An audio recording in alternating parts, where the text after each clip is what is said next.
শহীদদের এবং শহীদদের পরিবারের আহতদের যে আকাঙ্ক্ষা, বাংলাদেশের লক্ষ কোটি মানুষ যারা রাজপথে নেমে এসেছিলেন জীবনের তোয়াক্কা না করে, তাদের যে আকাঙ্ক্ষা, সেই আকাঙ্ক্ষা বাস্তবায়নের জন্য এই নির্বাচনকে কেন্দ্র করে আবারও সময় এসেছে ঐক্যবদ্ধ হওয়ার।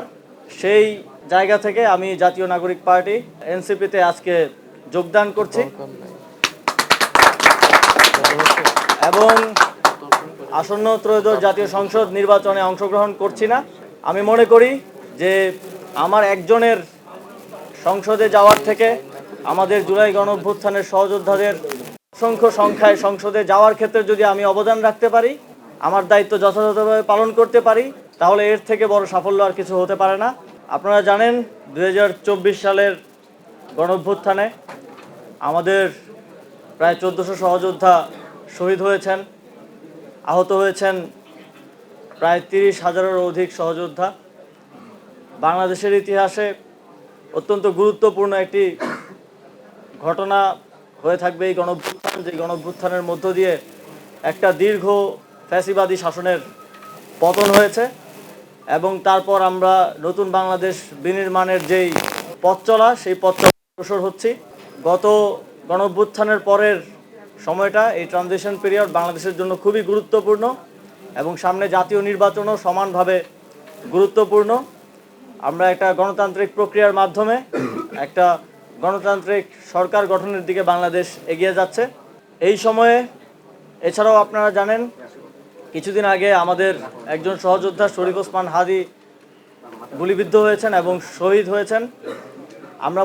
আমি মনে করি যে এই সময় জুলাই গণঅভ্যুত্থানের সকল শক্তিকে ঐক্যবদ্ধ থাকা এবং ঐক্যবদ্ধ রাখা সমানভাবে গুরুত্বপূর্ণ এবং একই সাথে এই গণঅভ্যুত্থানের যে আকাঙ্ক্ষা, শহীদদের এবং শহীদদের পরিবারের আহতদের যে আকাঙ্ক্ষা, বাংলাদেশের লক্ষ কোটি মানুষ যারা রাজপথে নেমে এসেছিলেন জীবনের তোয়াক্কা না করে, তাদের যে আকাঙ্ক্ষা, সেই আকাঙ্ক্ষা বাস্তবায়নের জন্য এই নির্বাচনকে কেন্দ্র করে আবারও সময় এসেছে ঐক্যবদ্ধ হওয়ার। সেই জায়গা থেকে আমি জাতীয় নাগরিক পার্টি এনসিপিতে আজকে যোগদান করছি এবং আসন্ন ত্রয়োদশ জাতীয় সংসদ নির্বাচনে অংশগ্রহণ করছি না।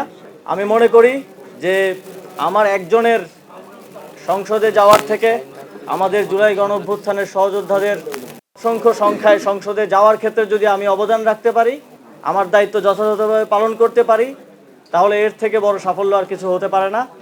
এবং এই নির্বাচনে যেহেতু আজকে নমিনেশন জমা দেওয়ার শেষ দিন ছিল, সবাই নমিনেশন জমা দিয়েছেন, আমরা প্রত্যাশা করি খুবই সুষ্ঠু এবং নিরপেক্ষতার সাথে, কোনো ধরনের হানাহানি ছাড়া আমরা এই গণতান্ত্রিক উত্তরণকে সফলতার সাথে বাংলাদেশ অতিক্রম করতে পারবে এবং এই গণতান্ত্রিক উত্তরণের পক্ষে আমি কাজ করে যাব। এবং একই সাথে আপনারা জানেন এই নির্বাচনে দুটি ব্যালট থাকবে। এখানে আমি মনে করি যে আপনারা একটি ব্যালটে এমপি নির্বাচন করবেন, সরকার নির্বাচন করবেন। সেই সরকার এবং এমপি থাকবে 5 বছর। তারা তাদের কমিটমেন্ট রাখবে কি রাখবে না সেটা আমরা জানি না। তবে আপনারা যদি গণভোটে হ্যাঁ ভোট দিয়ে নির্বাচিত করেন, এই সংস্কারের মাধ্যমে বাংলাদেশ আমি মনে করি যে 100 বছর এগিয়ে যাবে। এবং একই সাথে আমি আমার যেই দায়িত্ব পেয়েছি দলের পক্ষ থেকে, একই সাথে আমার সহযোদ্ধাদেরকে নির্বাচিত করার জন্য আমি সর্বোচ্চ চেষ্টা করব এবং একই সাথে গণভোটে হ্যাঁ ভোটকে জয়যুক্ত করার জন্য জাতীয় নাগরিক পার্টির পক্ষ থেকে আমরা আমাদের সর্বোচ্চ চেষ্টা করে যাব।